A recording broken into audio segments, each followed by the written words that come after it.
여러분 안녕하십니까? 시사쇼 정치다 김보건입니다. 검찰이 쌍방울 대북 송금과 관련해서 이재명 대표를 제3자 뇌물 혐의 등 3가지 혐의로 기소했습니다.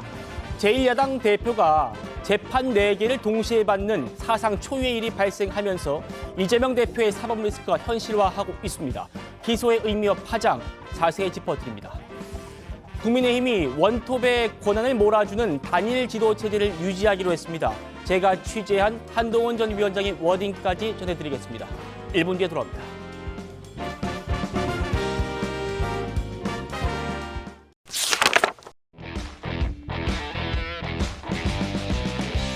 검찰이 불법 대북 송금 사건과 관련해서 이재명 대표를 불구속 기소했습니다. 이화영과 김성태의 공범으로 봤고요. 제3자 뇌물죄 등을 적용했습니다. 그동안 서울에서만 재판받던 이재명 대표, 이제는 부인 김혜경 씨와 함께 수원에서도 재판을 받게 됐습니다. 영상 먼저 보시고 집중 토론합니다.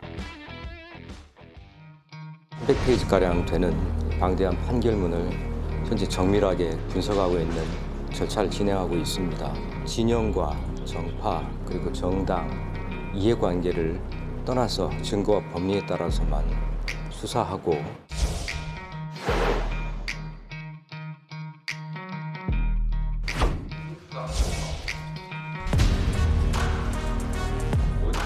기소를 했다고 해요? 네네. 검찰의 창작 수준이 갈수록 떨어지고 있습니다. 명백한 정치 기소입니다. 검찰이 또다시 야당 탄압, 대통령의 정적 죽이기에 나섰습니다. 윤석열 정부의 무능과 실정을 가리려는 국면 전환용 기소입니다.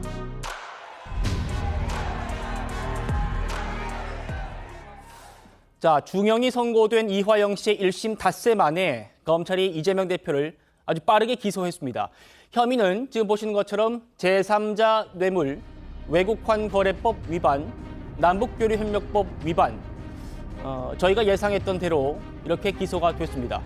스마트팜 사업비 500만 달러, 그리고 방북비용 대납 300만 달러, 총 800만 달러를 모두 제3자 뇌물로 봤습니다. 지금 환율로 따지면 100억 원이 넘는 거액이죠. 정혁진 변호사님. 네네. 공소장에 이재명 대표가 공범이고 사실상 모든 내용을 보고받고 승인받았다. 이렇게 판단한 걸로 보입니다. 네네.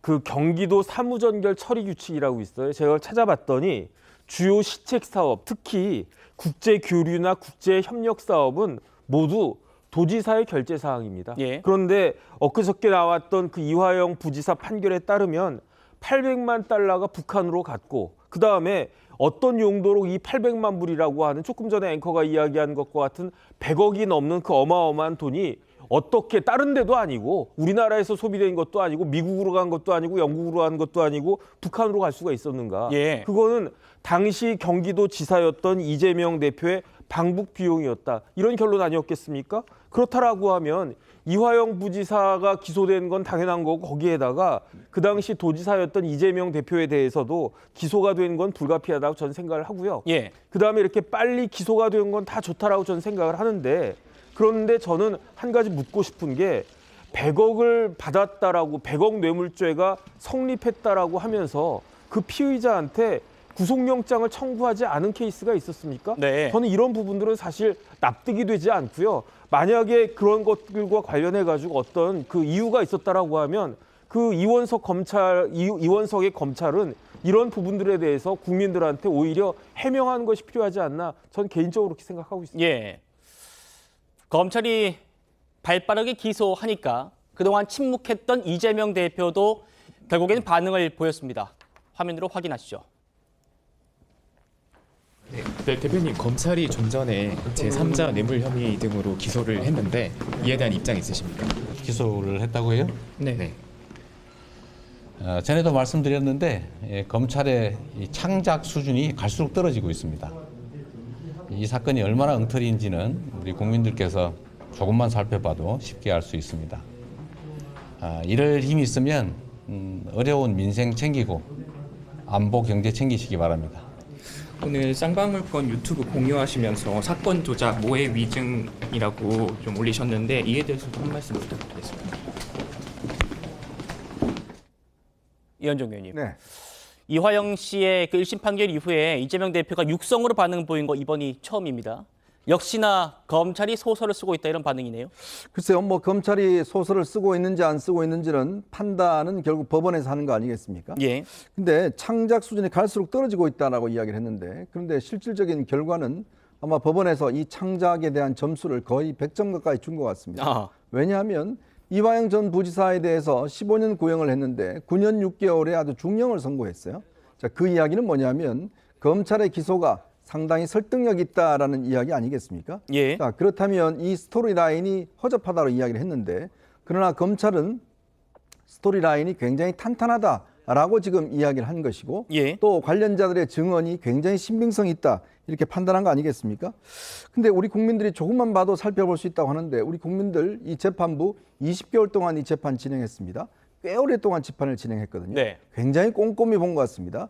자, 그러면 이 판결문만 거의 한 300쪽에 가까운 거 아니겠습니까? 그러니까 금방 볼 수 없는 수준이죠. 꽤 오래 봐야 됩니다. 그리고 많은 국민들이 꽤 오랫동안 지켜보셨습니다. 자, 그래서 지금 그런 어떤 법원의 판단에 대해서 국민들은 이 재판 자체가 상당히 신빙성이 있다 이렇게 판단을 내리는 것이고요. 네. 그리고 또 어려운 민생책이라고 이야기하셨는데, 이거는 정부에 대해서 할 일이죠. 법원에 대해서 할 일은 아니지 않습니까? 지금 이 상황은 이미 검찰에서 상당 부분 신빙성이 있다라고 해서 이제 기소까지 했고, 법원에서 1차적인 판단이 내려졌습니다. 저는 그게 기억이 나네요.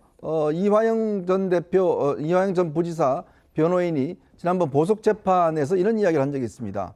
이화영의 유죄는 이재명의 유죄다라는 이야기를 한 적이 있어요. 예. 자, 그렇다면 이거는 지금 딴 사람 이야기 아니라 이화영 전 부지사의 변호인의 이야기입니다. 그렇다면 이것까지도 허접한 스토리라인을 이야기할지, 결국 이제 이 판단은 결국 이제 법원에 맡겨지게 된 것 같습니다. 예. 민주당 반론도 들어봐야겠죠. 조기현 부위원장님. 그러니까 지금 이현정 의원님 말씀처럼 이재명 대표가 이런 힘이 있으면은 민생 챙겨라 이 얘기는, 그러니까 정부가 자기를 기소했다. 그러니까 정치적으로 기소했다라고 지금 이재명 대표는 말씀하시는 것 같아요. 이미 진행되고 있는 세 개의 재판 포함해서 이 사건까지 현 검찰 정권의 부당한 이 정치 보복 수사다 이런 입장을 다시 확인한 거죠. 예. 이 대북 송금 사건도 사실은 시작을 보면 변호사비 대납 사건이었습니다. 이게 갑자기 이화영 부지사가 구속이 되고 뇌물 사건에 대한 수사로 이어졌고, 그리고 김성태, 이 사건 관련된 주요 사실을 부인하던 김성태가 송환된 이후에 갑자기 대북 송금 사건이 됐습니다.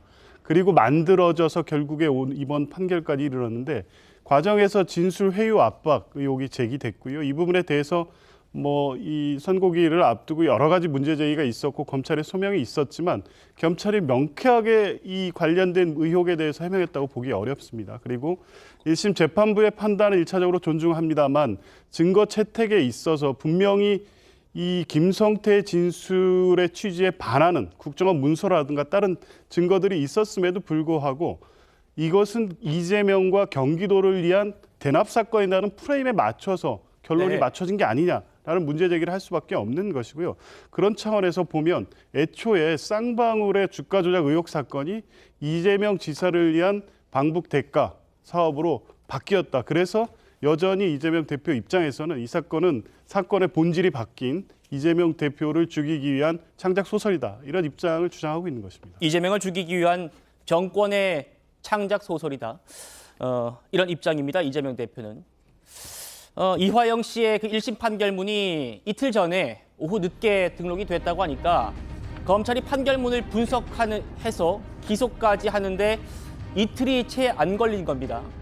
그러니까 검찰이 판결문 받아보니까 이재명 대표의 혐의 입증에도 자신감이 생겼다는 그런 얘기겠죠. 검찰의 그 자신감 어디서 나왔는지 저희가 키워드로 하나하나씩 따져드리겠습니다. 먼저 첫 번째 키워드는 이겁니다. 동기입니다. 이화영 전 부지사 판결문에는요, 당시 경기도가 이재명 지사의 방북을 추진하게 된 동기, 그리고 쌍방울이 거기에 관여하게 된 동기가 구체적으로 나옵니다. 그래픽 보시죠. 이겁니다. 자, 2018년 남북 정상회담 문재인 정부 때죠. 당시에 2명만 갈 수 있었어요. 광역단체장이. 그러니까 문재인 전 대통령이 박원순 서울시장과 강원도지사인 최문순 지사를 데리고 갔습니다. 그러면서 이재명 대표가 제외됐죠. 1심 재판부는 여기서 이화영 전 부지사가 대북 사업을 총괄하고 있던 이화영 전 부지사가 상당한 부담을 느꼈을 것이다. 방북을 적극적으로 추진하게 된 원인이 됐다라고 배경을 설명하고 있습니다. 신정현 위원님, 예. 당시 경기도의회에서 원래는 협력기금 통해 가지고 방북하려고 했는데 예. 그게 불발됐지 않습니까? 그래서 아마 다급해진 이화영 씨가 쌍방울의 도움을 받게 되지 않았겠냐 이런 취지인데 그 당시 상황을 누구보다 잘 아시잖아요. 그 당시에 아무래도 대북 사업의 성과를 통해서 대권 주자로서의 면모를 명확히 하려는 의도가 분명했습니다. 그리고 도의원으로서도 저 역시도 민주당 도의원이었고 또 145명 중에 절반 3분의 2 이상의 민주당 도의원이었습니다. 예. 전폭적인 지원을 통해서 할 수 있는 모든 정책들을 다 지원받을 수 있었던 상황이었습니다. 하지만 그때 당시에 가장 제가 생각했을 때 납득이 되지 않았던 것들은 바로 스마트팜 비용이나 이런 것 같이 대북 전략 사업으로 유엔 제재가 될 수 있는 여러 가지 것들도 힘으로 밀어붙이려고 했던 것이었고요. 결과적으로는 제가 속해있던 기재위원 제가 직접적으로 그 문제를 공식적으로 제기하면서 그랬습니까? 이화영 부지사가 그걸 힘으로 밀어붙이려고 했던 것들을 결과적으로 막아냈던 것인데 예. 그 과정에서 쌍방울이 개입하게 된 것으로 저는 이해가 되고 있습니다. 예. 저는 이것에서 가장 느끼는 가장 큰 문제의식이 무엇이냐면 이런 어떤 적법한 절차, 법이 정한 것, 또 전 국제사회가 함께 합의한 것들을 뛰어넘으면서까지 이것을 강력하게 밀어붙여야 될 이유가 무엇이었을까? 그때 당시 제가 이해가 되지 않았었는데 네. 지금에서 뭔가 어떤 비밀의 어떤 열쇠가 열려지는 느낌이에요. 예. 결과적으로는 앞서서 우리가 법원의 판결문을 통해서 확인했던 것처럼 이화영 부지사가 저희 의원들에게까지도 강력한 프레셔를 통해서 추진하려고 했던 이유, 결과적으로는 방북을 성사시킴으로써 지금 현재 박원순, 그 당시에 최문순 이상의 어떤 대북 사업을 드라이브를 확실하게 걸 수 있는 대선 주자다라는 면모를 명확히 인지시키고 싶었던 것이고 네. 이런 것들을 통해서 결과를 내고자 사실은 불법이라고 하는 쌍방울의 대북 불법 송금이라는 그 문제까지도 손을 댔던 것이 아닌가. 제가 그때 이런 말을 한 적이 있어요. 이렇게 법이 정한 절차를 어긋나게 하면서까지 이걸 무리하게 밀어붙인다면은 반드시 5년 뒤, 10년 뒤 이 진실이 밝혀졌을 때 도민 앞에 떳떳하지 않을 수 있다. 이런 얘기를 제가 이화영 부지사께 했던 기억이 납니다. 네. 근데 정말 공교롭게도 그때 그 일이 있고 5년이 지난 지금 현 시점에서 그 진실이 하나씩 국민들 앞에 밝혀지고 있죠. 정치에는 비밀이 없다라는 것 다시 한번 되새기게 됩니다. 자, 신정현 위원님 말씀 듣고 계십니다만 제가 한 번 더 설명드리면요. 당시 이화영 씨가 이렇게 대북 사업에 강력한 드라이브를 걸 때 당시 신정현 위원님이 경기도의원이었어요. 도의원으로서 이재명 대표 그리고 이화영 씨의 이 무리한 사업 추진에 제동을 거신 분이 신정현 위원이기 때문에 저희가 오늘 모시고 얘기를 듣고 있는 겁니다. 실제로 2018년 9월에요. 문재인 정부의 남북정상회담 특별수행단이 꾸려졌는데 그때 어떤 말들이 오갔는지 다시 한번 들어보시겠습니다. 남북의 길이 열리고 있습니다. 여러분이 대통령 하나 잘 뽑았더니 봄이 오고 있습니다. 남북 간의 협력과 교류를 통해서 연천의 경제가 발전하길 바라시며 기와 1번 이재명. 정부는 오늘 남북 정상회담에 동행하는 수행원을 확정하였습니다. 더 많은 분들과 함께하지 못해서 저도 많이 아쉽습니다. 그래서 이재명 경기지사가 본인도 북한에 한번 가고 싶다 이렇게 공개적으로 얘기를 한 것 같은데 네. 불발로 그쳤어요. 가는 사람은 정해져 있고 가시고 싶은 분들이 많아서 이번에는 정말 한반도의 운명이 바뀌는 큰 사업이기 때문에 이재명 지사가 가시고 제가 안 가도 이렇게 크게 이상할 게 없는 그런 사업이 되겠습니다. 다음에는 이지사님이 꼭 가시고 제가 양보할 수 있게 되면 양보하겠습니다.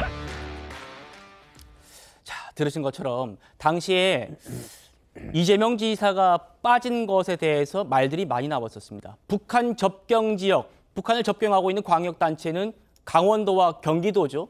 그런데 갑자기 박원순 서울시장이 들어가고 그러면서 이재명 대표가 못 가게 됐었습니다. 그때 이제 문재인 전 대통령이 이재명 지사를 견제하는 것 아니냐, 이런 얘기까지 나왔었는데 작년 9월에 검찰이 이재명 대표를 구속영장을 청구했을 때 한동훈 당시 법무부 장관도 이재명 대표가 방북을 추진한 동기, 그 동기로 이 부분을 거론했었습니다. 들어보시죠. 2018년 9월에 열린 제3자 남북 정상회담의 특별수사 수행단 선발에서 박원순 서울시장, 최문순 강원도 지사 등은 포함된 반면 이재명 지사는 제외됐고, 이에 이재명 지사는 중앙정부와 별개로 경기도의 독자적인 대북 사업과 자신의 방북을 추진하게 됐습니다. 이를 위해서 경기도 평화부지사 이화영을 신을 대리하고 재판부 판결문 내용 그래픽 바로 보시죠. 재판부도 최종 결정권자인 이재명 대표가 이화영 씨한테 아주 적극적이고 주도적인 대북 정책을 추진하도록 기대를 했고, 이화영 씨도 대북 정책 추진에 포괄적이고 실질적인 직무 권한을 가졌다, 부여받았다라고 판결문에 적시가 되어 있습니다. 이현정 의원님. 네. 민주당 계열의 대선 후보가 되려면 기본적으로 이제 남북 관계에 대한 어떤 성과, 또 이거에 대한 의지, 뭐 이런 것들이 이제 있어야 되는 것이 이제 그동안 쭉 있어 왔습니다. 노무현 대통령, 김대중 대통령 뭐 다 방북을 했고 정상회담을 했고, 문재인 전 대통령도 마찬가지죠.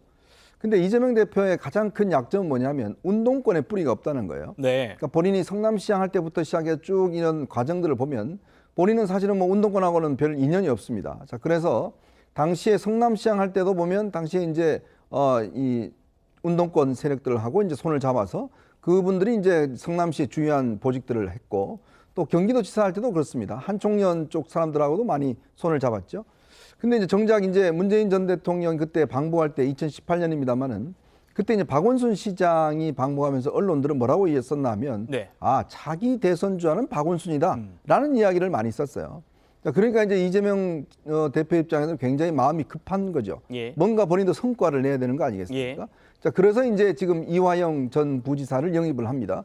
자, 보통 정무부지사인데 여기는 또 평화부지사라고 그래요. 왜냐하면 경기도가 이제 이 북한과 접경의 지역이 꽤 넓습니다. 그렇죠. 자, 그러다 보니 이제 평화부지사라는 이름을 내걸어서 뭔가 남북 관계에 대한 성과를 내오기 위해서 꾸준히 노력을 합니다. 그러면서 북한 측으로부터 이런 제의를 받습니다. 만약 이재명 대표가 오면 문재인 전 대통령 했을 때 최룡해, 그다음에 김영철 중에 한 명만 나갔는데 둘 다 나올 수도 있다. 그리고 또 헬기를 이용해서 저기 이제 백두산까지도 우리가 모실 수 있다. 맞아요. 뭐 엄청나게 우리가 환대해 줄 수 있다. 이렇게 이제 제의를 합니다. 그러면서 그 비용이 한 500만 달러 들어간다. 그 제의를 하게 되죠. 그러면서 그게 300만 달러로 줄어들지 않습니까? 그러면서 이재명 대표의 방북이 이제 구체적으로 추진이 된 거죠. 당시에 이제 대선 경선은 얼마 남지 않은 시기이기 때문에 이재명 대표 입장에서 보면 뭔가 남북 관계에 대해서 문재인 전 대통령보다 더 높은 성과를 얻었다고 그러면 그렇죠. 당시에 좀 경색 국면이었습니다. 그걸 만약에 본인이 뚫었다고 그러면 진보 진영에서도 다음 대선 후보는 이재명이다라는 이제 이미가 설 때니까 굉장히 아마 추진을 했던 것 같습니다. 그런데 아까 우리 신 의원도 이야기했듯이 경기도 의회에서 지금 계속 막히니까 돈은 필요하고, 자, 그러면서 이화영이 이제 바로 김성태 회장과 함께 두 사람이 뜻이 맞은 거죠. 왜냐? 김성태 회장은 뭔가 대북 사업 진출을 하면서 주가도 띄우고 뭔가 이럴 목적이 있었고, 근데 단독으로는 가기 어렵습니다. 왜냐하면 북한은요 절대 기업들 개별 상대하지 않습니다. 거기에 꼭 정부가 껴야 됩니다. 보증을 하죠. 그러니까 마찬가지로 이 경기도를 같이 껴야지만이 김성태도 북한에 진출할 수 있는 거 아니겠습니까? 양자 간의 이해관계가 맞아떨어진 거죠. 그래서 바로 이제 지원을 해줬고 그 대가로 북한에 함께 가자, 이런 이야기까지 나온 것 같습니다. 네, 그 부분도 재판부 판결문에 나옵니다. 잠시 뒤에 자세히 짚어드릴 겁니다. 이런 부분도 있어요. 2019년 1월에 이화영 씨와 김성태 전 회장이 중국 선양에서 북한의 인사와 술자리를 하는 모습이 언론에 공개가 됐었는데요. 그 모습 보시고 토론 이어가겠습니다. 아유, 너무 많아요. 너무 많아. 예, 그럼. 근데 그러면 한 번도 막 기울잖아. 우리 아니 형은 나보다 애가 하지 마. 우리 아니 형은 나보다 애가 하지 마. 방금 이현정 의원님 말씀하신 부분이 지금 나옵니다. 이화영 씨 1심 판결문에는 방금 보셨던 그 술자리가 있었던 지 6개월 뒤에 방금 보셨던 저 사람들이 어떤 얘기를 했는지 그게 나오거든요. 이 얘기입니다. 자, 백두산 갈 때도 최신 헬리콥터와 차량을 준비하고 길거리 환영회도 동원해서 문재인 대통령이 방북했을 때보다 크게 행사를 치르겠다라고 방금 이화영, 김성태와 함께 술잔을 부딪혔던 송명철 북한 조선아태위 부실장이 이화영 씨에게 이렇게 얘기를 했고 이화영은 좋다라고 화답을 했다는 겁니다. 조기현 부위원장님.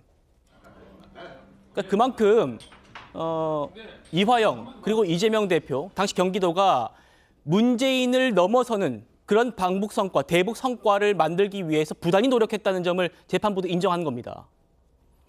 저 진술은 김성태 전 회장의 진술입니다.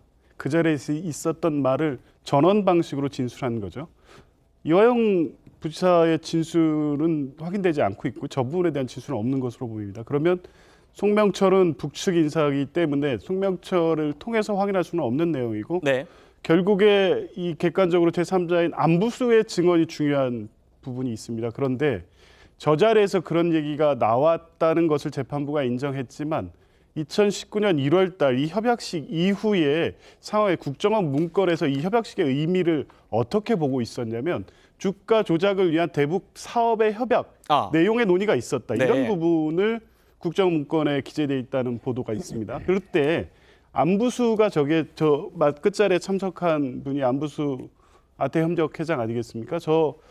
저분이 저 때까지는 우리 국가정보원의 협력자하고 북측 고위 인사와의 창구였습니다. 그렇기 때문에 저 자리에 있었던 거겠죠. 그런데 국정원은 이 안부수 회장의 협력자 지위를 해임합니다. 왜 그랬냐면 2019년 1월 이후에 이 자리 이후에 1월 24일 날 쌍방울 계열사인 나노스의 사내 이사로 취임합니다. 그리고 그때 이 나노스의 주가가 5,000원에서 9,000원까지 뜁니다. 그 과정에서 이 안부수 씨가 관련해서 국정원에 협조하는 방향의 어떤 공작 임무와 무관하게 사적 이익을 추구하는 방법, 이 수단으로서 북측 인사를 접촉한다는 내용들이 계속 국정원 요원들에게 확인하면서 네. 그 지위를 박탈하게 된 겁니다. 그러니까 저 자리에서 만약 지금 김성태가 진술한 대로 이재명 대표의 방북, 경기도의 스마트 사업 대가 이런 부분이었다면 굳이 국정원이 안부수 씨를 그런 역할을 배제하는 결정을 했었겠느냐. 그리고 국정원이 1월 17일 저 협약식 보고서 저 자리 이후의 보고서에서 그 방북 이 대가 그러니까 협력기금의 대가를 그 쌍방울이 주가 조작을 하기 위한 수단으로 했다는 내용의 보고서가 사후에 작성되는 것을 보면 저 자리가 김성태의 진술처럼 이재명 대표를 방북을 하기 위해서 쌍방울의 대가를 지급하고 그 대가에 따라서 북에 갔을 때 문재인 대통령보다 더 성대한 하역식을 한다. 이런 자리 논의가 있었다고 보기에는 사실 다른 정황에 의해서 배척될 수 있는 내용들이 있다고 보여지고요. 다른 정황. 예. 그렇습니다. 그래서 항소심에서 과연 지금 김성태의 진술의 신빙성이 1심 재판부가 유죄 인정의 주요 근거로 봤는데 그에 반하는 국정원 보고서 또 국정원 내부 요원의 재판에서의 진술 그리고 안부수를 국정원이 해임하게 된 여러 가지 계기와 안부수가 저 당시에 행위했던 내용들 그리고 그 이후에 쌍방울과 안부수 간의 어떤 이 사적인 접촉 그리고 특혜 압박 이런 여러 가지 종합적 사정들을 보면 항소심에서는 지금 김성태의 진술이 신빙성이 탄압될 수도 있다 저는 그렇게 봅니다. 자, 정익진 변호사님. 그러니까 네네. 지금 제가 민주당 측의 입장을 충분히 들었습니다. 지금 민주당에서는 이 방금 보셨던 북한 송명철이 이화영 씨한테 최신 헬리콥터와 차량을 준비해서 문재인 전 대통령 왔을 때보다 환영회를 더 성대하게 해주겠다라고 한 부분을 민주당에서는 지금 김성태의 주가 조작을 위한, 주가 부양을 위한 자리였다라고 지금 해석하고 있어요. 네네.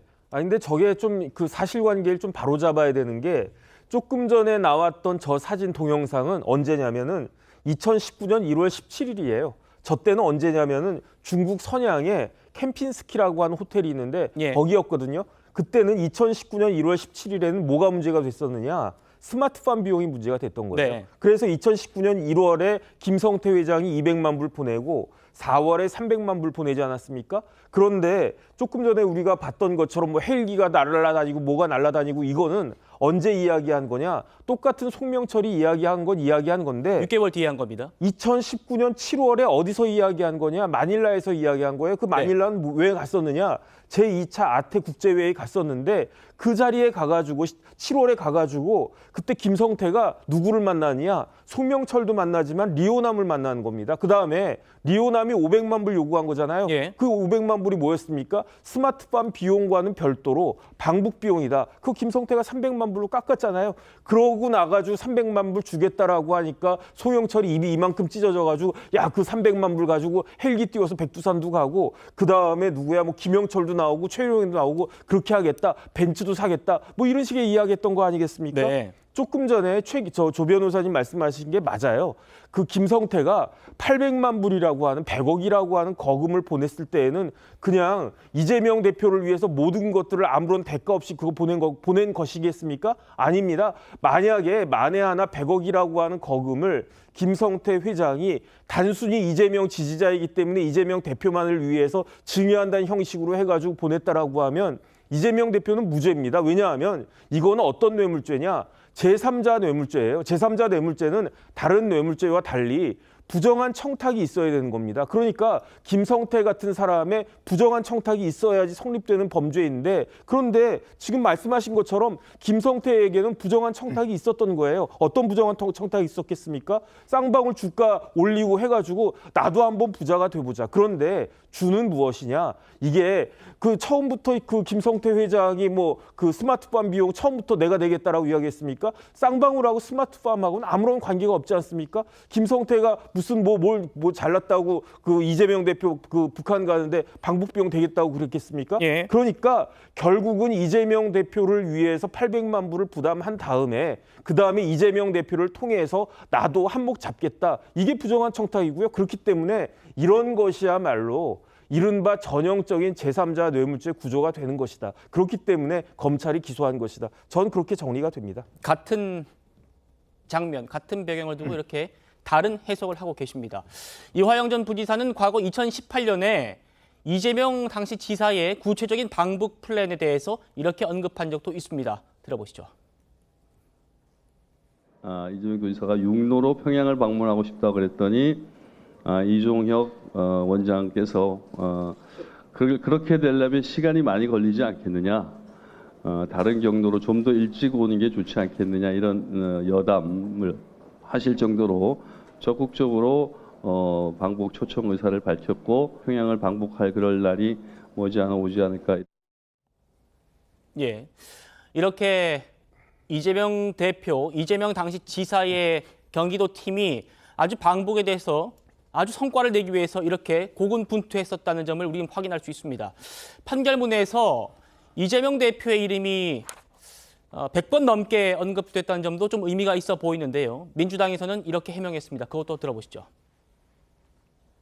판결문에는 이재명 대표의 이름이 100번 가까이나 언급이 된 것으로 알려졌습니다. 도지사니까. 만약 그때 도지사가 윤석열이었으면 한 100번 더 나왔겠죠. 이름이 100번 아니라 1000번 나와도 오직 하면은 재판장이 보고했다는 부분, 이런 부분은 뭐 판단할 수 없다고 하지 않았습니까? 도지사가 당연히 이재명 대표니까 나왔겠죠. 네. 그거하고 이재명 대표의 지금 뭐 여러 가지 의혹들하고는 전혀 관련이 없다. 보고 받았냐 안 받았냐는 이제 공소사 시대에 포함이 안 돼서 판결을 안 했습니다만은 결국 이화영 부지사의 유죄는 이재명 대표의 유죄다. 이현정 의원님. 네. 그러니까 이화영의 유죄는 이재명의 유죄로 될 가능성이 크다. 이게 이화영 씨 변호인들이 얘기했는데 실제로 그렇게 나오고 판결문에 이재명이라는 이름이 100번 넘게 나오니까 이제는 별로 의미 없다. 이렇게 좀 평가절하하는 것 같습니다. 그러니까 저 이야기가 제 이야기가 아니라 바로 이화영 변호인들의 이야기입니다. 이화영 변호인들은 한 분은 경기도 지금 도의원이시고요. 자, 2명의 지금 분이 있는데 이분들이 뭐 이번 선고 나면서 굉장히 반발했지 않습니까? 예. 결국 이분들이 사건을 잘 알겠죠, 누구보다도. 자, 보니까 결국은 이화영 부지사의 상관은 누굽니까? 바로 이재명 대표예요. 그리고 이 중요한 일을 800만 불, 즉 예를 들어서 뭐 스마트팜 사업, 그다음에 그동안 경기도가 보니까요, 한 4차례 정도 방북 시도를 했었습니다. 네. 2019년 3월에 4월에 어린이 영양식 이거 전달하기 위해서 방북 신청했었고요. 6월 달에는 쌀 10만 톤 지원하겠다고 또 방북 신청했었고 9월 달에는 태풍 피해 복구 협력, 11월 달에는 민족 협력 사업 회의 등 그러니까 4차례에 걸쳐서 방북 신청을 했습니다. 그러면 꾸준히 지금 경기도에서는 방북 신청을 하고 어떻게 하든지 이재명 대표가 좀 북한에 가는 모습을 하려고 했던 거예요. 네. 근데 이걸 이재명 대표가 아무도 모르고 있었다? 그리고 나는 결제만 그냥 올라오는 거 그냥 그것만 했다라는 것은 일단 이야기가 안 되겠죠. 자, 그리고 지금 판사도 이야기했지만 지금 민주당 측이나 변호인 측에서는 아니 당시에 이재명 대표가 선거법 위반으로 지금 항소심에서 유죄가 됐는데 그럴 정신이 어디 있었냐라고 이야기를 하는데요. 네. 그 유죄가 선고되고 난 뒤에도 2번이나 방북 신청을 했어요. 그렇다면 이건 뭐죠? 그러니까 결국은 아까 판사도 친진우 판사가 이야기했지만 대법원에 가서 뒤집어칠 가능성이 있다라는 그런 상황에서 추진했기 때문에 이재명 대표가 아무 정신이 없었다라는 건 말이 안 된다는 것이고 자, 지금 이야기하듯이 결국은 이재명 대표가 끊임없이 방북을 추진하는 과정에서 예. 결국 이게 이제 경기도가 뭔가 좀 의회가 지원을 해주고 돈을 해줬으면 모르겠는데 당시에 대북 제재가 있었고 자 그러다 보니 결국은 이제 우회로를 통해서 하다 보니까 이런 사단이 난 거고 사실은요 이게 거의 성사가 될 뻔했습니다. 근데 왜 못 됐느냐? 2020년 들어서면서 코로나가 생겼잖아요. 네. 그러면서 북한이 모든 문을 다 닫아버렸어요. 그러면서 결국 이재명 대표의 방북이 다 무산이 된 겁니다. 그러니까 결국 돈만 주고 결국은 못 가게 되는 이러한 상황이 돼버린 거죠. 예. 당시에 경기도 이재명 대표 측이 방북을 추진했던 그 상황 그리고 쌍방울이 개입될 수밖에 없었던 상황 그 동기들에 대해서 저희가 지금 설명드리고 있는 겁니다. 재판부는요, 앞서 잠깐 그래픽 보셨습니다만 방북 비용이 북측으로 흘러간 시점을 전후해서 이재명의 그 방북을 요청하는 경기도 공문들이 이렇게 여러 번 발송된 것도 경기도가 방북을 추진했던 그 모습 정황으로 적시를 했습니다. 신정현 의원님, 네. 결국 검찰은요, 이 방북 당사자이자 최종 결재권자인 이재명 대표가 본인의 방북 추진을 몰랐을 리 없다. 이렇게 지금 보고 공소장에 적시를 한 겁니다. 예. 저는 이렇게 생각해요. 2018년 그의 임기가 시작된 직후부터 이미 대선 플랜은 가동된 겁니다. 2018년, 19년 아마도 전국 지자체 유례가 없는 남북 교류협력 기금이 100억대 이상으로 증액이 돼요.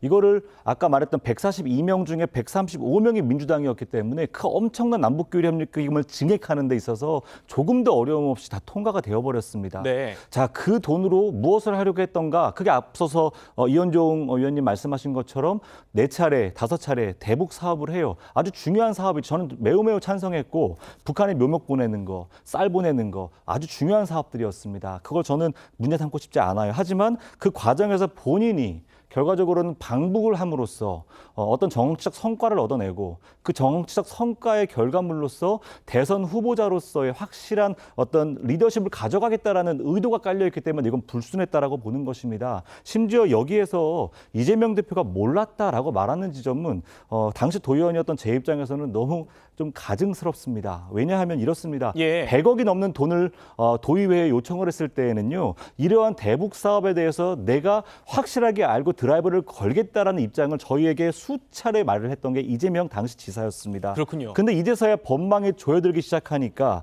이제는 이러한 일들이 마치 남북관계 협력 사업에 있어서 잘못은 나에게 없고 성과만 나에게 있었어야 된다라는 식의 이야기입니다. 저는 이때 당시에 뭐라고 당시 비판을 했었냐면요. 숟가락을 얻는 곳에는 이재명이 있고 책임을 져야 되는 곳에 이재명은 없다. 이런 비판을 했던 기억이 납니다. 예.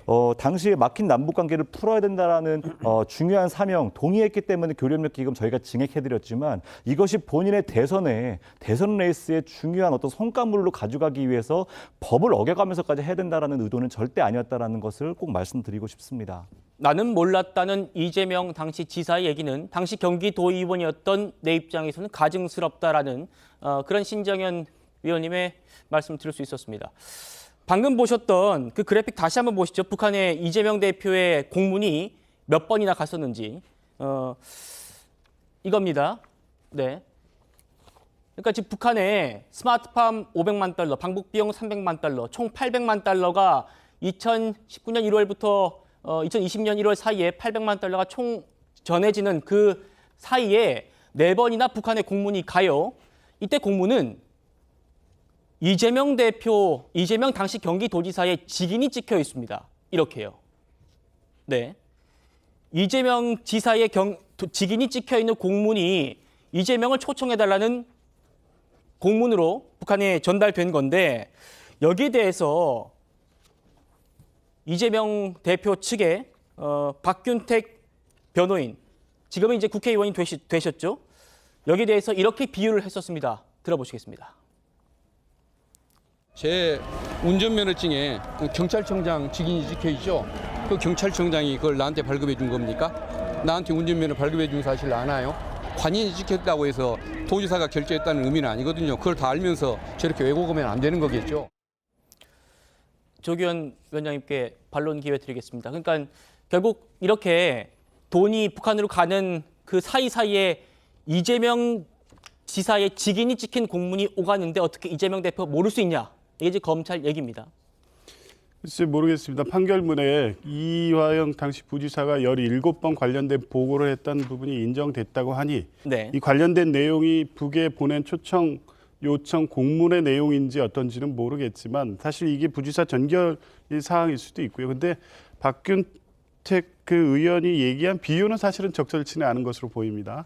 다만 당시에 이 대북 사업은 지금 위원님 말씀대로 2018년 이 판문점 선언 이후부터 해서 꼭 경기도뿐만 아니라 경기도와 서울시, 그러니까 민주당 내 차기 대권 경쟁을 하는 두 분 간의 어떤 앞다투어서 차기 대권 주자로서의 면모를 부각하기 위해서 북한과의 관계에 어떤 부각되는 모습을 보이려는 게 아니라 전국의 거의 모든 지자체가 민주당 소속이냐 아니냐에 관계없이 대북 협력 사업에 나서고 있을 때입니다.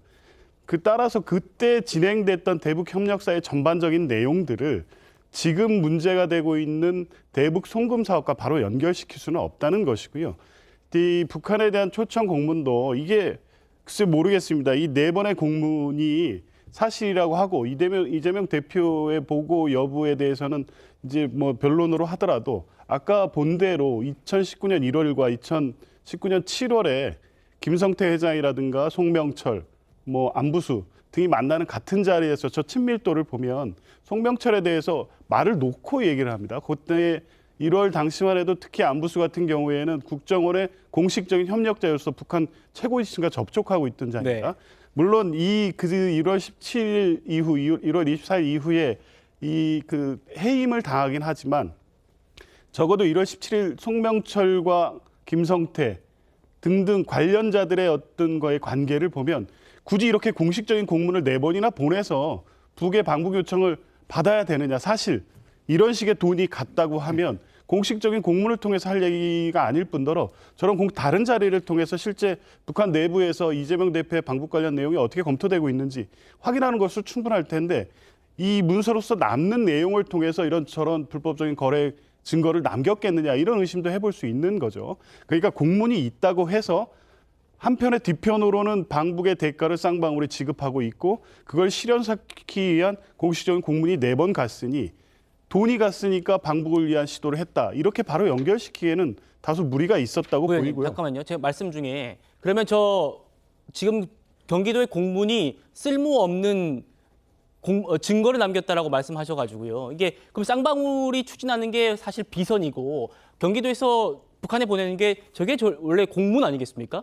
그러니까 그거를 그게 남아 있어야지 방북을 할 수 있는 거잖아요. 그러니까 그 쌍방울의 방북 대가, 그러니까 스마트팜 사업비하고 방북 대가 800만 불이 같기 때문에 이런 공문이 갔다. 이렇게 인과관계로 연결시킬 게 아니라 경기도는 이미 그 전부터 2018년부터 계속적으로 대북 협력 사업에 대해서 적극적으로 추진해 왔기 때문에 당연히 이화영 평화부지사를 통해서 여러 가지 북과의 관계 개선을 위한 노력을 할 것이고 그 과정에서 나온 초청 공문 이렇게 쌍방울의 송금과 분리해서 볼 수 있는 문제인데 그거를 연결시켜서 돈이 갔기 때문에 이 공문이 갔다. 이렇게 볼 문제는 아니라는 겁니다. 알겠습니다. 어떤 말씀인지 알겠습니다.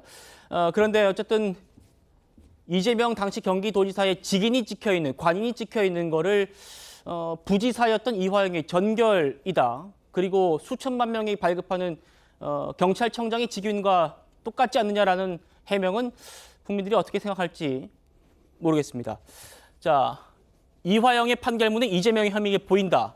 두 번째 키워드는요. 이겁니다. 보고. 지난주에 재판부는요, 이재명 대표한테 대납 사실이 보고됐다고 들었다라는 김성태 전 회장의 진술이 신빙성이 있다, 이렇게 판단을 했습니다. 그래픽 바로 보시죠. 네, 그러니까 이렇게 나옵니다. 판결문을 저희가 재구성했는데요. 김성태 전 회장이 이화영 씨한테 우리가 북한에다가 이렇게 돈 보낸 거 이재명 지사에게 보고했어요? 라고 물었습니다. 그러니까 이화영 씨가 당연히 그쪽에 말씀드렸다 라고 말을 했다는 겁니다. 이현종 의원님. 네. 자, 그러니까 이제 김성태 전 회장이 대북 사업을 추진하기로 결정한 데는 북한 내에서도 신뢰할 만한 지원이 있었다고 믿기 때문에, 이게 아마 경기도 아니겠습니까?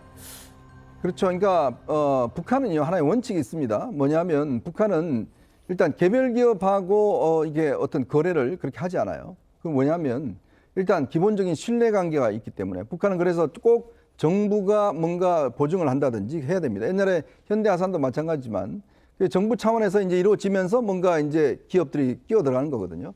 마찬가지로 쌍방울 같은 경우도 그렇습니다. 아마 본인들이 이렇게 대북 사업을 추진하면 돈 다 떼었을 겁니다. 뭐 거의 브로커들이 많으니까요. 그러니까 쌍방울 입장에서 보면 본인들의 어떤 이 대북 사업을 하기 위해서는 결국은 경기도가 필요했다는 것이거든요. 즉 경기도라는 공적 기관이 함께 해야지만이 지금 이 사업 자체의 성공을 보장하는 거 아니겠습니까? 그래서 이제 함께 지금 사업을 진행한 것이고, 자 그러면 김성태 회장 입장에서는 본인이 돈이 800만 달러 투자를 했는데, 자 이재명 대표를 한 번도 못 만났다는 거 아니겠습니까? 근데 제가 알기로는 아마 몇 번 만나기로 약속을 했는데 약속이 아마 깨진 걸로 알고 있습니다. 예. 뭐 여러 사정으로. 그래서 전화를 지금 2번 통화했다는 거 아니겠습니까? 그러니까 본인 입장에서 보면 어쨌든 간에 내가 이렇게 노력하고 있다는 사실을 이재명 대표가 알아야 되는 거죠. 왜 그러냐? 지금 이제 이화영 부지사도 이야기했지만, 이재명 대표 이제 대권 가고 이제 나중에 하면 이제 쌍방울이 모든 북한에 있는 사업들을 다 이제 통과할 수 있다, 이런 이야기를 했으면 네. 결국은 내가 이걸 하고 있다는 걸 이재명 대표도 알아야 되는 거죠.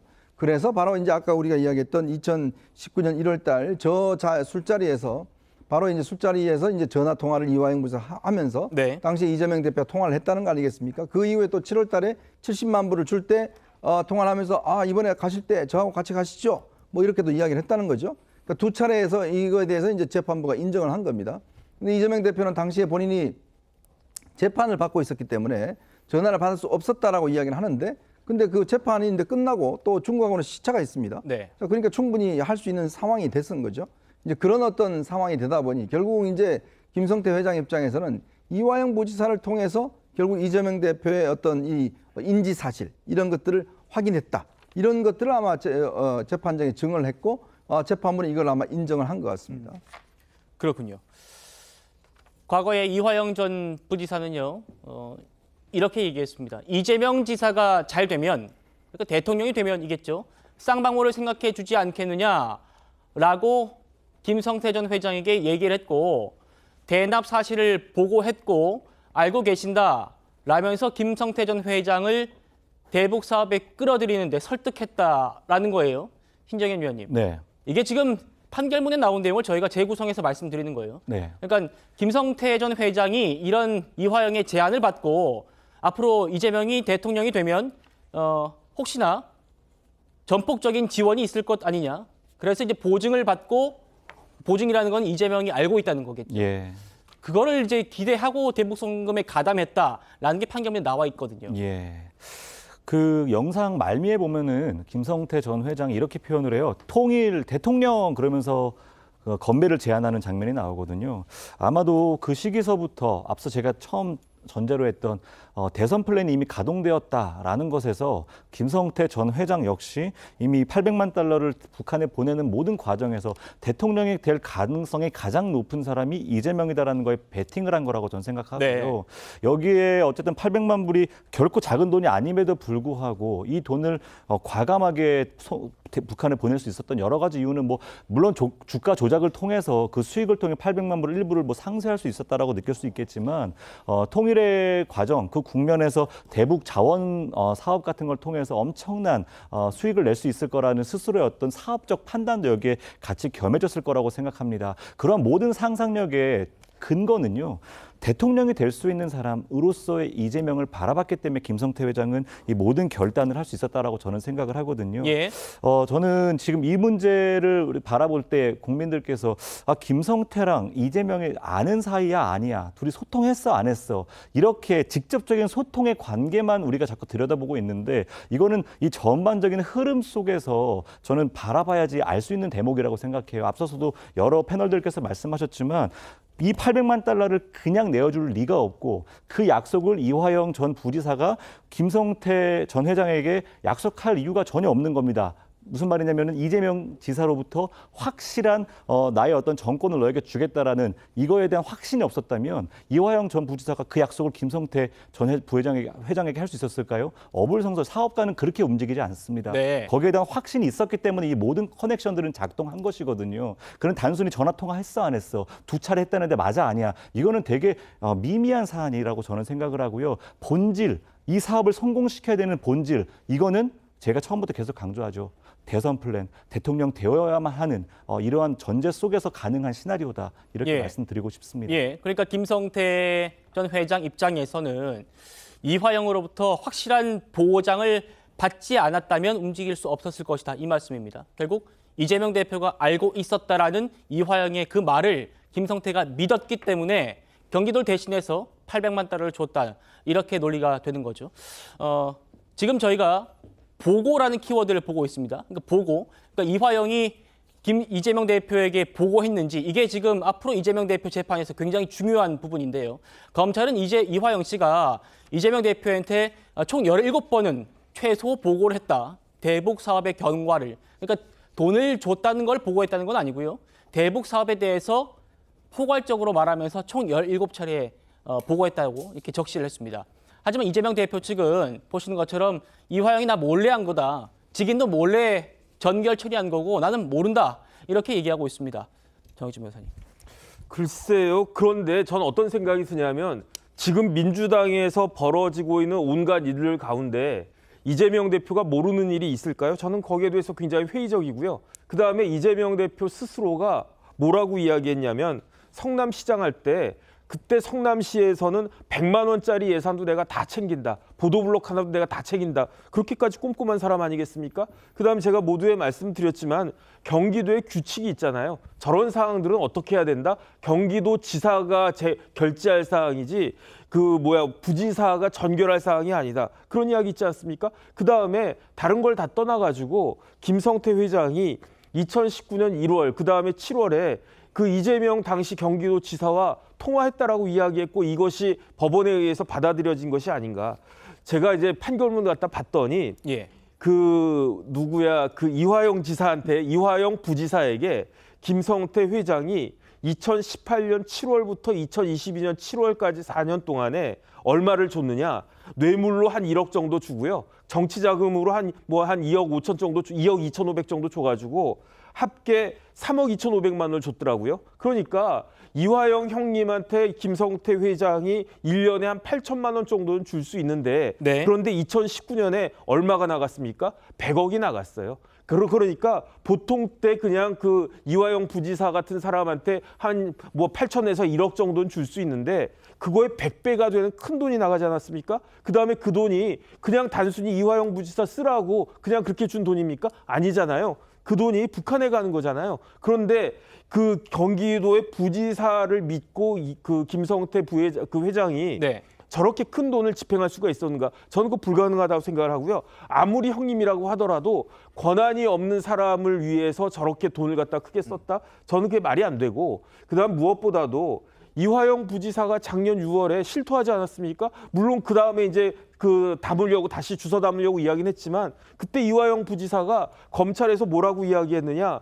정진상의 요구로 이재명 지사의 방북을 추진했고 그 다음에 그때 돈이 필요했기 때문에 쌍방울의 김성태 회장한테 부탁을 갖다가 했고 그 다음에 이런 모든 것들을 다 이재명 지사에게 북한에 송금한 것까지 다 보고했다. 이화영 부지사가 그렇게 이미 이야기를 갖다가 했는데 지금에 와가지고 그런 것들이 다 아니다라고 이야기한들 그게 상식적으로 납득이 되는 이야기인가? 저는 굉장히 의심스럽다는 생각이 듭니다. 알겠습니다. 자, 이화영 판결문에 이재명의 혐의가 보인다. 세 번째 키워드 이겁니다. 통화. 재판부는요, 김성태 전 회장이 대북 사업을 이렇게 진행하면서 이재명 대표와 2번 통화했다는 그런 진술의 신빙성을 모두 인정을 했습니다. 인정하는 대목이 다 판결문에 담겨 있습니다. 그동안 이 부분에 대해서 이재명과 김성태 두 사람이 통화했다, 2번 했다, 이 주장에 대해서 이재명, 김성태 두 사람 각각 어떻게 주장해왔는지 들어보시죠. 그날 저녁 만찬 자리에서 이화영 부지사가 전화를 바꿔줘서 통화를 했다는 거 아니겠습니까? 상식적으로 그게 가능한 얘기입니까? 재미가 없잖아요, 소설이. 너무 말이 안 되니까. 이화영 부지사가 제가 그날 재판받는 걸 뻔히 알면서 그런 전화를 해가지고 바꿔주고 그러겠습니까? 명색이 부지사가. 제가 전에도 말씀드렸지 않습니까? 너무 완성도가 떨어지는 소설이라 잘 안 팔릴 거라고. 그런데 너무 잘 팔리고 있어요. 통화 기록이라도 하나 주고 전화했지라고 하면 모르겠는데 정말 아무것도 없고, 그러니까 증거도 없이 계속 이제 범죄자 이미지를 우리가 쓰려고 계속 부르는 거 아니에요. 정말 못됐어. 그 이재명 대표가 줄곧 이제 김성태 씨 모른다고 해왔는데 좀 어떻게 보세요? 그건 나중에 재판 과정에서 싹 드러날 거라고 생각합니다. 제가 다 진술하고 있고, 그러니까 그 재판하면서 다 드러날 겁니다. 법원에선 이제 대표님이랑 이제 김성태 전 회장이랑 통화를 했다고 주장하고 있는데 이에 대해서는 어떻게 생각하시나요? 그래요. 좀 가십시다. 이재명 대표 말 같지 않은 얘기라고 했습니다. 김성태와 통화한 거. 제가 알기로 뭐 누가 바꿔줘가지고 통화했을 수 있다라는 취지로 말씀하신 적 있는 것 같은데요. 글쎄요. 네, 한번 보겠습니다.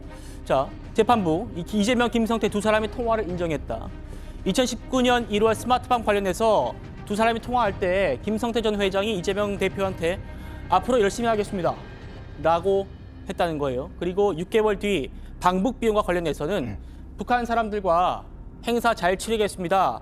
저 역시도 같이 방북을 추진하겠습니다 라고 김성태 전 회장이 이재명 대표한테 얘기했다는 내용이 판결문에 나와 있습니다.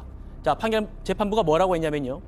김성태의 진술이 일관되고 본인이 직접 경험한 것이 아니라면 알기 어려울 정도로 구체적이어서 신빙성이 인정된다. 앞에 그래픽 다시 한번 보여주시죠. 자, 이렇게 구체적이다, 신빙성 인정된다 하는 건 앞으로 열심히 하겠다, 방북 추진하겠다, 북한 사람들과 행사 잘 치르겠다, 이런 말들이 지어낼 수 없다라고 본 겁니다. 재판부는. 이현중 의원님. 자, 우선 이재명 대표의 말이 보면 조금씩 던 차이가 나요. 그게 뭐냐면 처음에는 아니 내가 그때 재판받고 있었는데 무슨 그런 통화를 하느냐, 통화한 적이 없다라고 이야기를 하다가 그 뒤에는 아니 하루에도 뭐 몇 사람씩 전화하면서 바꿔준다고 그런다. 그걸 내가 어떻게 하냐 그 사람을. 뭐 정치인들 같은 경우는 뭐 밥 먹다가도 누가 통화하면 예전에 그렇게 말씀하신 적 있죠. 그렇죠. 그렇게 이제 전화를 하면 뭐 해서 뭐 하는데 그건 내가 누군지 잘 모른다라고 이제 이야기를 합니다. 네. 자, 우선 이 통화를 했다는 게 바로 2019년 1월입니다. 바로 중국의 선양에 있어요. 근데 당시 이화영 부지사는요. 그냥 놀러 간 게 아닙니다. 출장을 갔습니다. 자, 그러면 부지사가 어떤 목적을 가지고 출장을 가 있으면 그걸 지사가 모를까요? 자기 바로 밑에 있는 넘버 2인데 넘버 2가 예를 들어서 지금 중국에 출장을 갔는데 왜 갔는지를 모른다고 이야기할 수 있을까요? 분명히 알고 있겠죠. 자, 가서 지금 북한 측 이사와 만나서 여러 가지 이 문제에 대해서 지금 논의하러 간다라는 걸 분명히 아마 보고를 했을 겁니다. 우리가 일반 회사도 마찬가지죠. 아니 사장이 부사장이 어디 저 외국 출장 가는데 전혀 모르고 있는 회사는 그런 뭐 회사가 아니죠, 사실은. 특히 꼼꼼하게 챙긴다라고 소문난 바로 이재명 대표가 밑에 있는 부지사가 중국에까지 가서 저렇게 있는데 모르겠습니까? 다 둘째.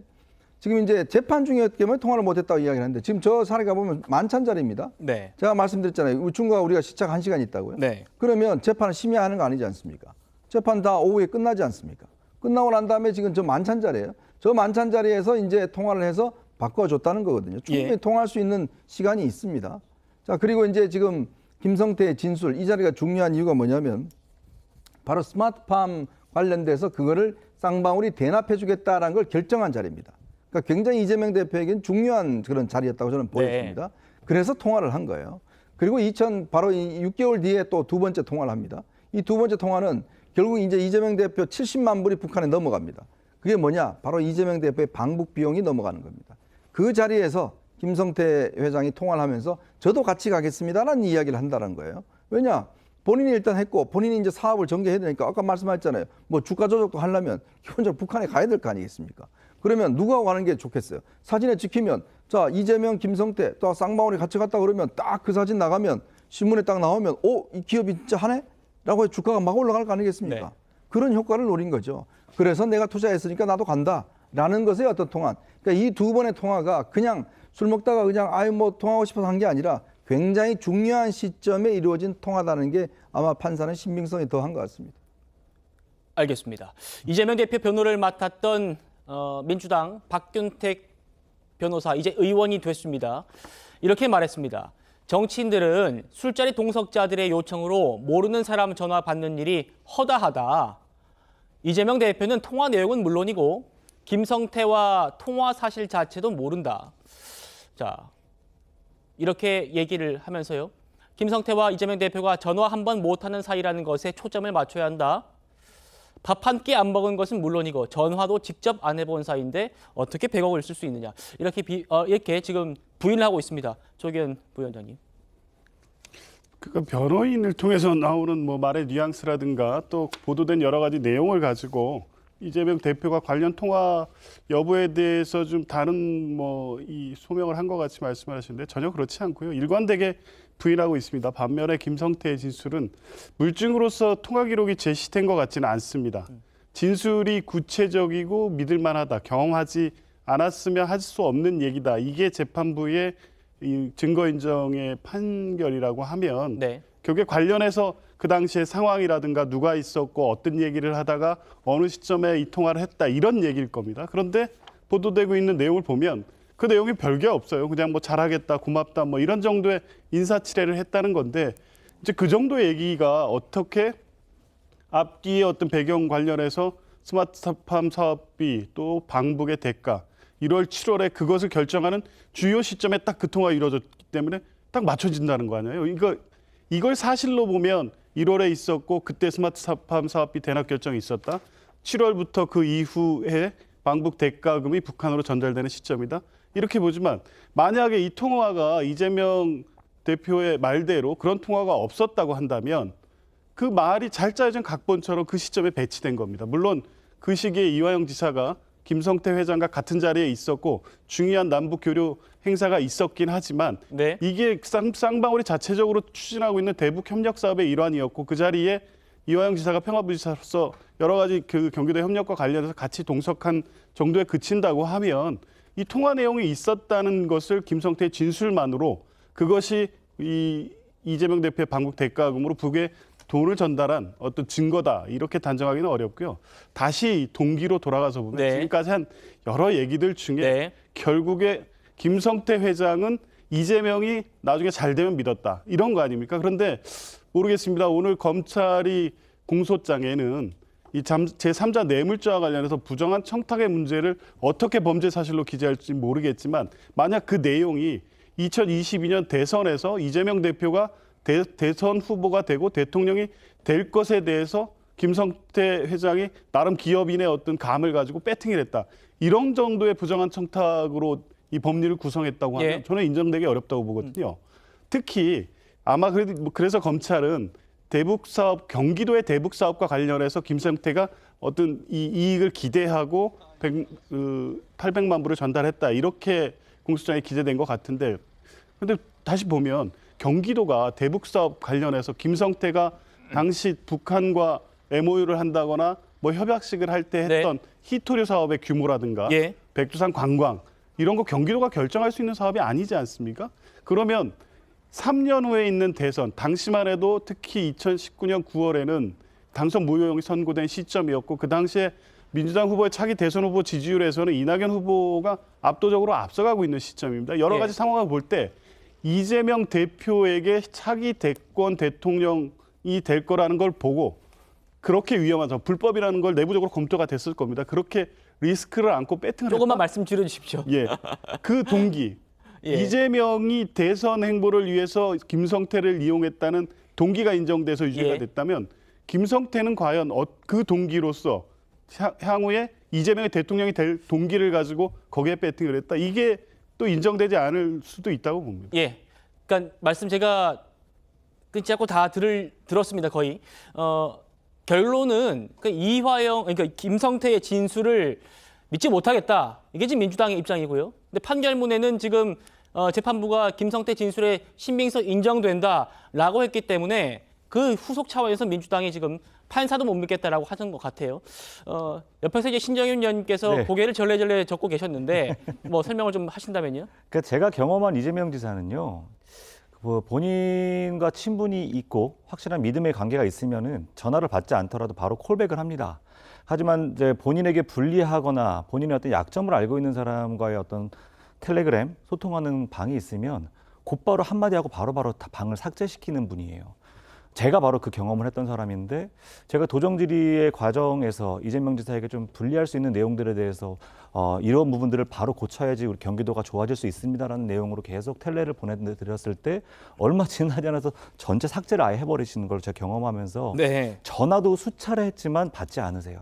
그래서 결국 비서실 통해서 예약을 했지만 그 예약도 결국 받지 않아서 못 만났습니다. 소통을 못 했어요. 그만큼 경계심이 아주 철저한 사람이기 때문에 아까 그 변호사가 했던 말 제가 들으면서 웃음이 나오는 이유는 바로 그런 지점입니다.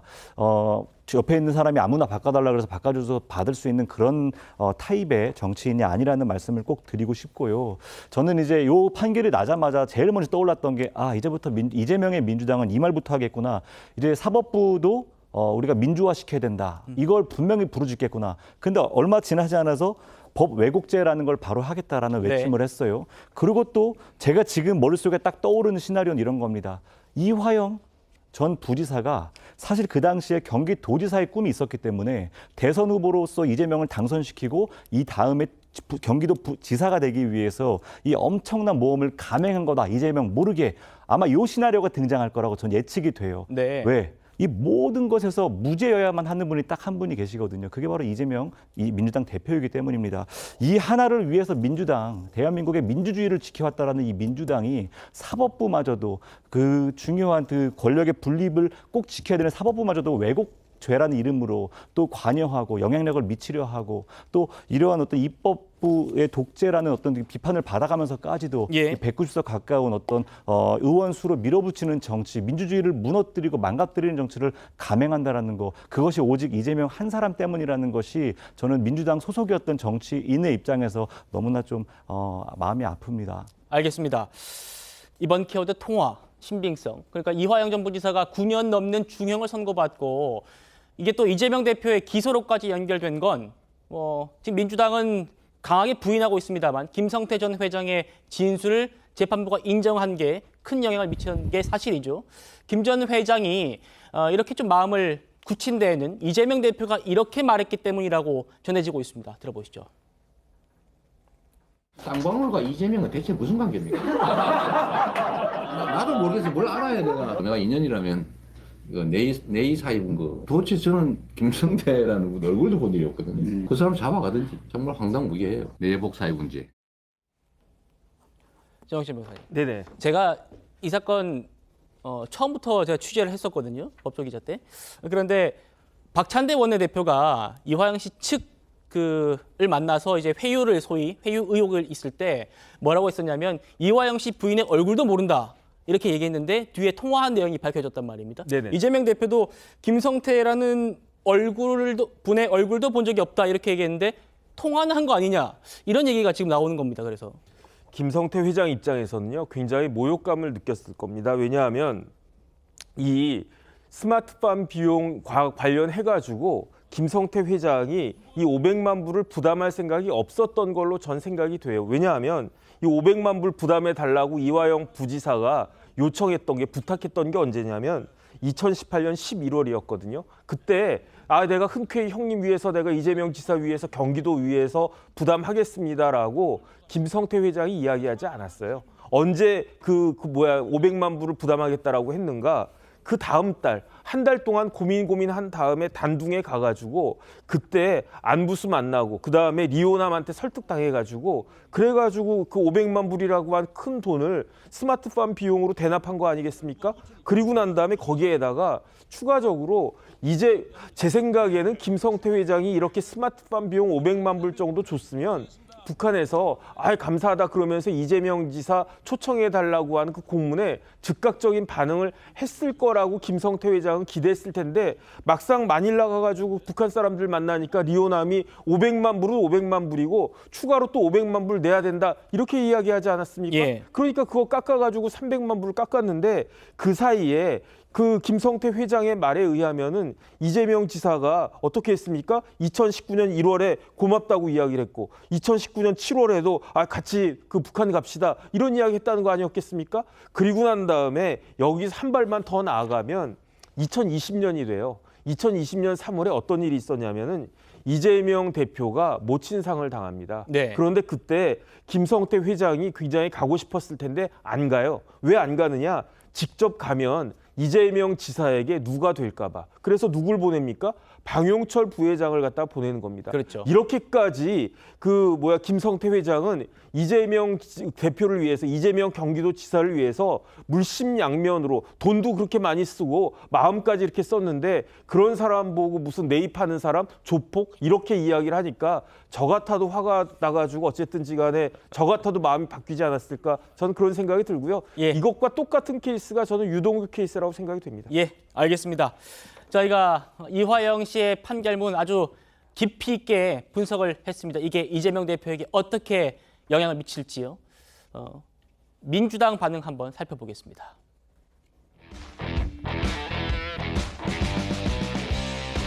자, 이런 법원의 판결문에도 민주당은 조기현 부위원님께서 잘 대변해 주고 계십니다만 조작됐다.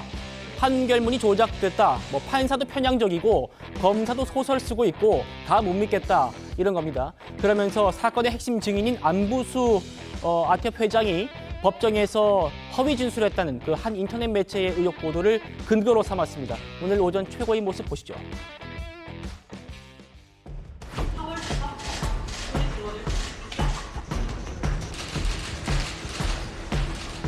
어제 사건 조작의 핵심적 증거인 뉴스타파 보도가 있었습니다.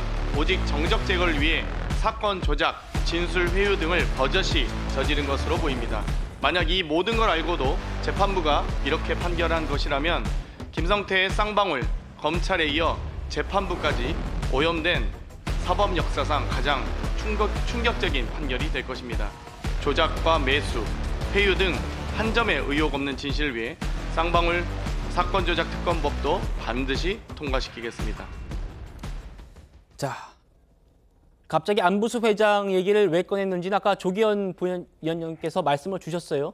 지금 민주당이 검찰과 법원을 겨냥해서 각종 법안 발의를 쏟아내고 있습니다.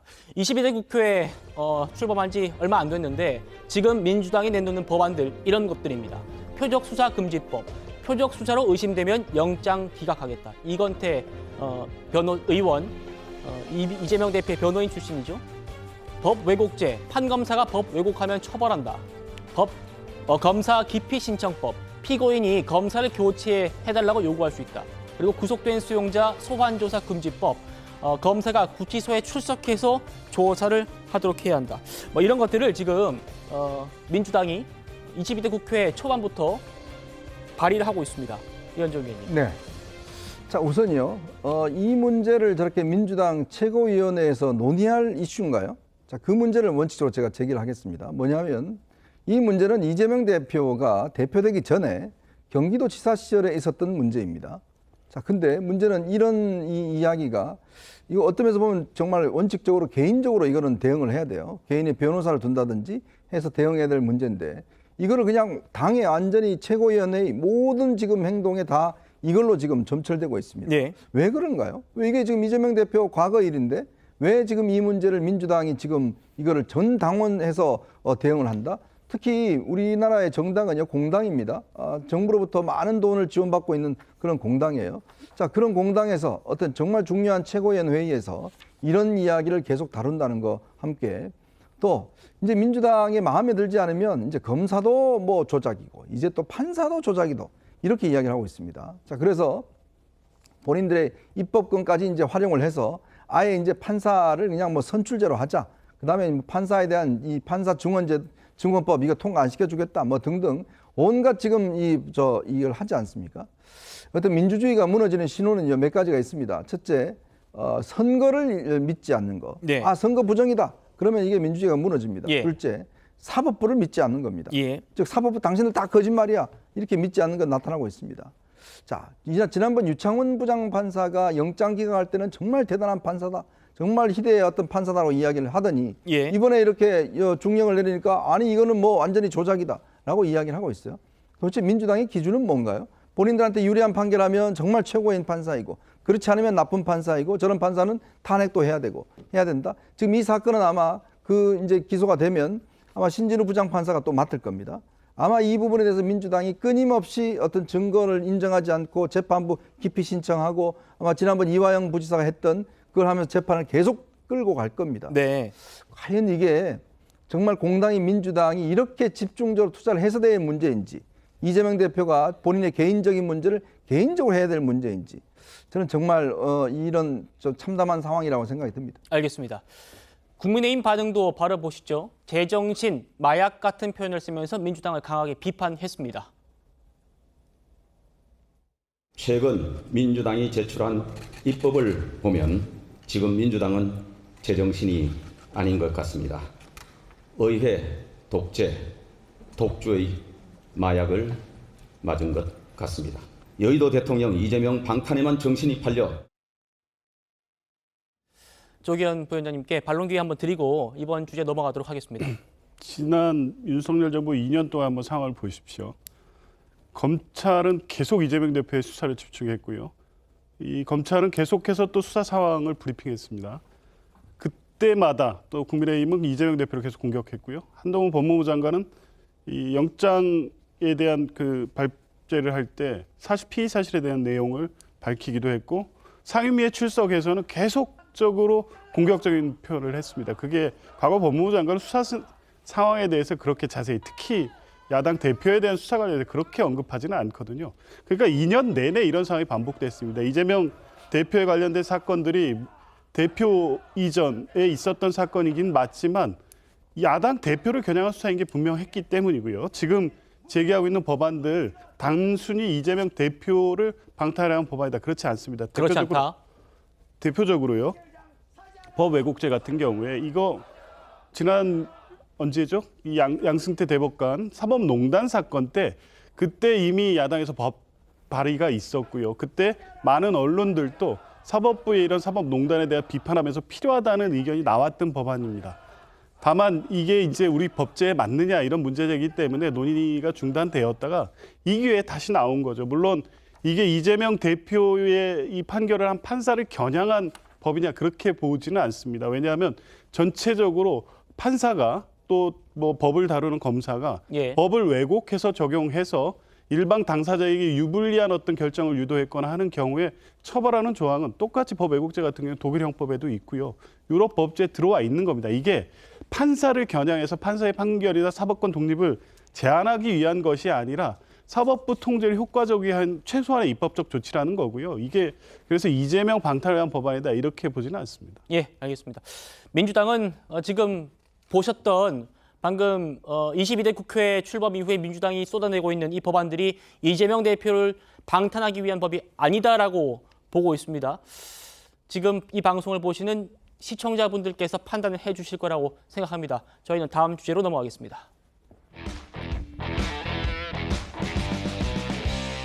자, 국민의힘 얘기 좀 해보겠습니다. 국민의힘 전당대회 얼마 남지 않았죠. 한동훈 전 비대위원장이 보폭을 아주 넓히고 있습니다. 최근에 당 관계자들을 잇따라 만나고 있는데 이때요. 여당 대표의 최대 숙제일 수밖에 없는 당정 관계에 대한 언급도 한 걸로 확인이 됐습니다. 오늘도 제가 직접 취재했습니다. 네, 이런 내용을 얘기했다고 합니다. 한동훈 위원장이 지금 당 관계자들을 여럿 만나고 있는데 당정 관계에 대한 언급을 했다는 점이 눈에 띕니다. 여당과 정부가 어느 한쪽에 종속되는 것처럼 운영되면 국민을 위한 시너지를 낼 수 없다. 이렇게 얘기를 했다고 하고요. 그러면서 국민을 위한 길이라면 대통령실과 여당이 적극 협력하는 게 당연하겠지만 이견이 있을 때는 그 해결 과정에서 긴장 관계가 될 수 있는 게 국민을 위해 건강한 정치다. 국민만 보고 가야 한다. 이렇게 한 전 위원장이 만나고 있는 사람들께 지금 당정 관계에 대한 언급을 하고 있다는 겁니다. 이현정 의원님, 네. 사실 뭐 이런 얘기들이 특별한 얘기들은 아닙니다. 당연하다면 당연할 수도 있는 얘기인데 그렇지만 당대표가 된다면 당정 관계를 어떻게 이끌어가겠다라는 얘기이기 때문에 정치적인 의미가 상당히 있어 보이거든요. 그렇죠. 이 이야기를 평범한 이야기를 한동훈 전 위원장이 했기 때문에 지금 의미가 있는 것이고 그렇다면 앞으로 본인이 이제 당 대표가 될 경우에 윤석열 대통령과의 관계를 어떻게 가져갈 것인지에 대한 이제 하나의 원칙을 이야기를 한 것 같습니다. 그 이야기는 뭐냐면 지금까지 한 2년 동안 집권한 2년 동안 이렇게 지금 대통령 지지율이 떨어지고 또 당의 지지율도 지금 좋지 않은 이유 자체가 결국 내가 그동안 수직적인 뭐 당청 관계 이런 이야기를 했지 않습니까? 당과 대통령실과의 관계. 그것 때문에 결국은 어떤 대통령실의 요구에 따라서 당 대표도 갈아치고 뭐 어떤 전부 다 이 친윤이라고 하는 세력들이 이제 그거를 전달하는 매체가 되다 보니까 결국 강서구청장 보궐선거부터 시작해서 계속 선거에 패배온 게 아니냐. 그렇다면 지금 많은 국민들이 이번 선거를 통해 보여준 게 정부에 대해서 좀 견제를 해주라. 네. 그 견제가 예를 들어서 지금 뭐 물론 민주당은 뭐 하겠지만 그러나 내부적으로도 좀 견제를 해야 된다. 이게 이제 아주 대표적인 사례가 옛날에 이명박 대통령 시절에요. 그때 당시 여당의 대표는 바로 저 박근혜 전 대통령이었습니다. 그러니까 그러면서 양쪽 간의 어떤 이 긴장 관계가 형성이 되면서 나름대로 어떤 임기가 마친 거 아니겠습니까? 예. 그렇다면 지금 한동훈 전 위원장도 마찬가지입니다. 즉 대통령의 관계도 나는 사적 관계가 아니라 공적 관계로서 어떤 관계를 가져나가겠다. 네. 즉 당대표와 된다 그러면 당대표와 대통령과의 관계로서 만나는 거지 사적 관계로 만나지 않겠다는 의미고 또 하나는 당과의 관계도 정부와의 관계도 결국 견제하는 여당이 되겠다. 물론 뭐 도울 건 도우지만 그러나 못하는 부분에 대해서도 계속 쓴소리를 하겠다. 그게 이제 앞으로 놓여져 있는 각종 특검법, 법안들 등등에 있어서 이제 부딪혀야 될 문제인데 이 문제는 결국 한동훈 위원장이 내가 만약에 대표가 된다면 용산 대통령실과의 관계를 어떻게 가져갈 것인가 그거에 대한 원칙을 이야기를 한 것 같습니다. 네. 한동훈 전 위원장 지난 3월에 이른바 당정 갈등 2라운드 때요. 이런 얘기를 했었습니다. 들어보시죠. 국민의힘과 윤석열 정부는 운명 공동체입니다. 그리고 그렇게 해야 폭주하는 이재명 사당과 흥진당 종북 세력의 이 나라의 주류를 차지하는 것을 막을 수 있습니다. 저는 그것만 생각합니다. 정 변호사님, 그러니까 네. 용산에 종속되지 않겠다, 필요할 땐 긴장을 유지하겠다 이런 말 쪽에 조금 무게는 실립니다만 어쨌든 적극적으로 협력하겠다는 말도 했어요. 어떻게 바라보십니까? 아니 여당이 대통령실하고 협력하지 않으면 야당이 협력을 하겠습니까? 네. 이거는 기본적으로 아주 교과서적인 뭐 상식 중에도 그렇죠. 상식 그런 이야기인데 이러한 것들이 나올 정도로 지금 여당과 대통령실의 상황은 굉장히 비상식적인 상황이다. 전 오히려 그렇게 보여지고 있고요. 그다음에 어찌됐든지 간에 지금 계속 그 이야기 나오는 지금 조문이 뭡니까? 헌법 84조잖아요.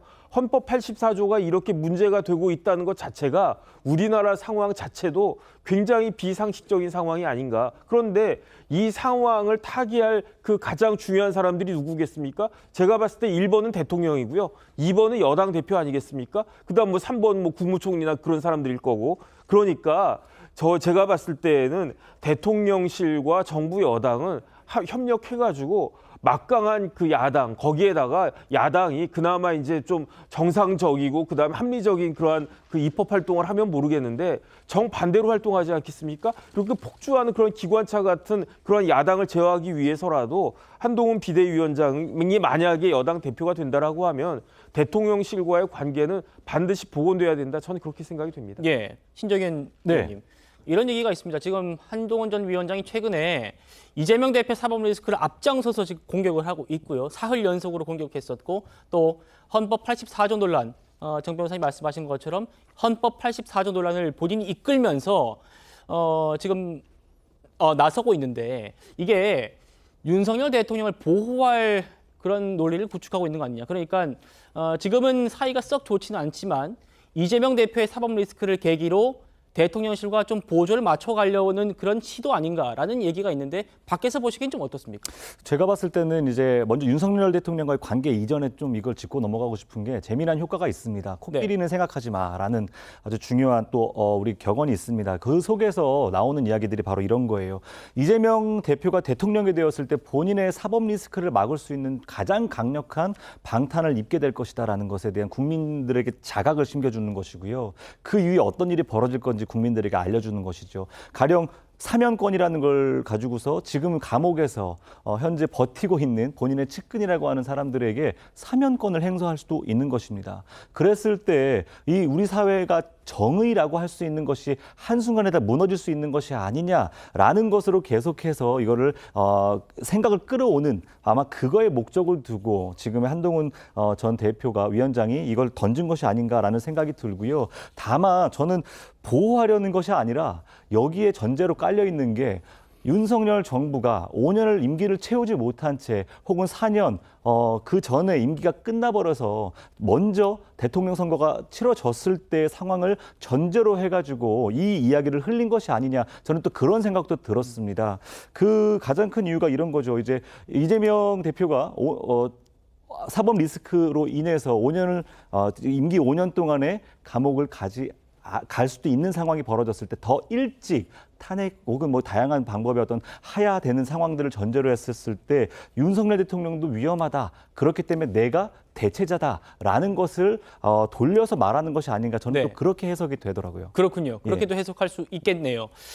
이현정 의원님, 네. 오늘 국민의힘이 차기 그 국민의힘 전당대회 규칙을 오늘 확정을 사실상 했는데 단일 지도 체제, 그러니까 당 대표에게 권한을 몰아주는 단일 지도 체제를 유지하고 또 국민 여론조사도 30%든 20%든 반영하기로 했습니다.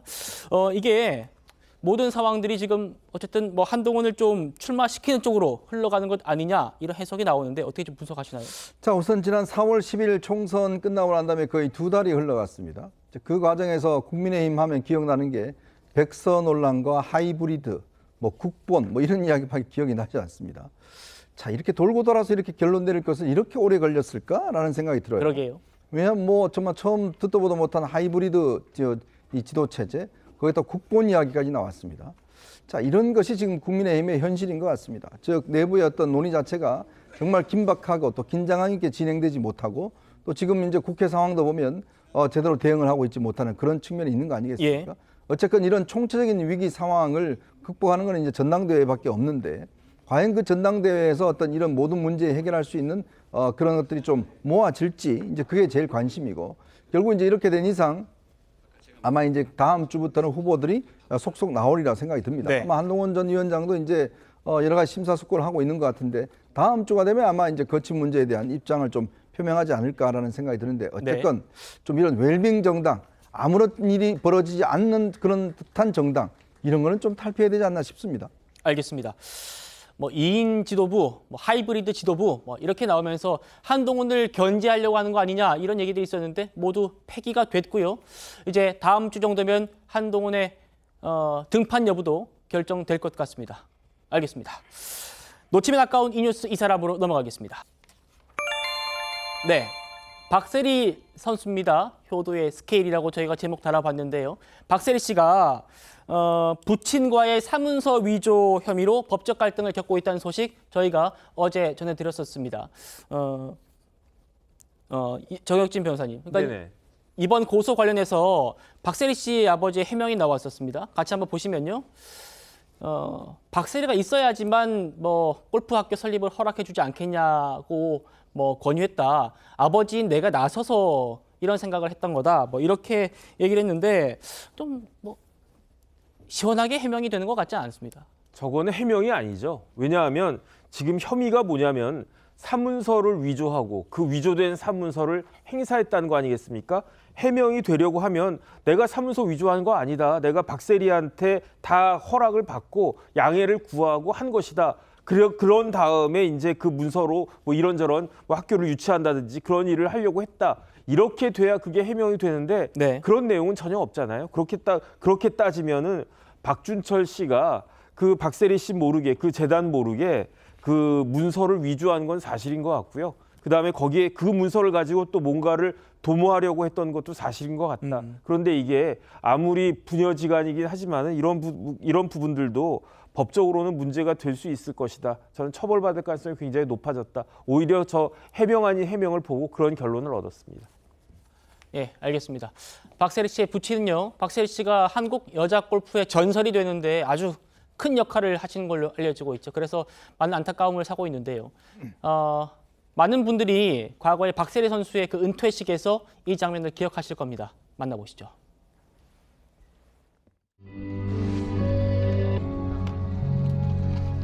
사랑해. 사랑한다.